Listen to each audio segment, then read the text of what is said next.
దానివల్ల ఇది అక్రమంగా బయటకు పోయే పరిస్థితి ఉందని చెప్పి ప్రభుత్వం గ్రహించి మరి ప్రజల కొరకు ప్రజలకు ఏదైతే అవసరం ఉందో ప్రజాక్షేత్రంలో ఏ సంక్షేమం అయితే ప్రజలకు అవసరం ఉందో దాన్నే కాంగ్రెస్ పార్టీ ఇవాళ ముందుకు తీసుకొచ్చి ఇవాళ పేద ప్రజల కోసం కాంగ్రెస్ పార్టీ పాటుపడుతుందంటే దీనికి కారణం ఇవాళ ఈ చరిత్రలో ఇది లెక్కించదగిన విషయం. ఏ ప్రభుత్వాలు కూడా గత 70 సంవత్సరాలు స్వాతంత్రం వచ్చినటువంటి సందర్భంలో ఇప్పటి వరకు కూడా ఈ నిర్ణయం కూడా సన్నబియ్యం అనేది కార్యక్రమం ఎప్పుడు కూడా మొదలు కాలేదు.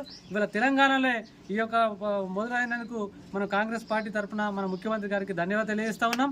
ఇంకొక విషయం ఏంటంటే ఇదొక్కటే కాదు, మీ అందరికీ తెలుసు మొన్న ఇప్పుడు రైతు రుణమాఫీ ఏకకాలంలో 2 లక్షల రూపాయల రుణమాఫీ మొదలుకుంటే మరి మొన్నటువంటి ఇప్పుడు మహిళలు కూడా ఉచిత బస్సు, అదేవిధంగా సిలిండరు ఫ్రీగా 500 సిలిండరు, తర్వాత ఇట్లా అనేక సంక్షేమ పథకాలు కూడా 200 యూనిట్ల కరెంటు బిల్లు ఫ్రీ అనేది ఇవాళ అదే ఆర్థిక పరిస్థితుల్లో ఒకవైపు ఆర్థిక పరిస్థితి క్షీణించి ఉన్నప్పటికీ మరి ప్రజా సంక్షేమమే ధ్యేయంగా ఇలా ప్రభుత్వం పనిచేస్తుంది. ప్రజలకు అండగా ఉంటుంది కాంగ్రెస్ పార్టీ. దీన్ని కొంతమంది వ్యక్తులు దుష్ప్రచారం చేయడము, తర్వాత వాళ్ళు ఏంటంటే మీ అందరికీ తెలుసు